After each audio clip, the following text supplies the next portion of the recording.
బాబాయ్ గారు, మన పిఠాపురం నియోజకవర్గంలో వంగ గీత గెలుస్తారా లేకపోతే పవన్ కళ్యాణ్ గెలుస్తారా?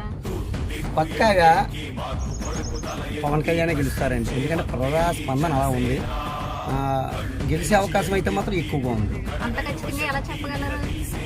అమ్మ ఒక మాట చెప్పనా, పవన్ కళ్యాణ్ అంటే ఆ పేరులోనే ఒక పవర్ ఉంది, ఒక అద్భుతం ఉంది. ఎందుకంటే తల్లిదండ్రులకే పెట్టరు పేర్లు.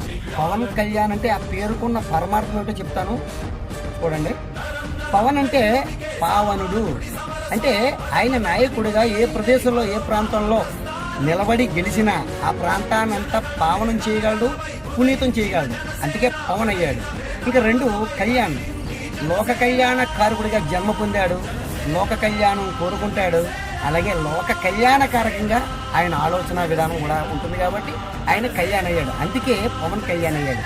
అందుకే ఆయన లోక కళ్యాణం, లోకమంతా సురక్షంగా ఉండాలి, లోకమంతా చాలా అద్భుతంగా ఉండాలని ఒక కార్య సాధనతో ఈ కార్యక్రమంలో దిగాడు. తప్పకుండా అతను విజయం సాధిస్తాడు, ఇందులో తిరుగులేదమ్మా.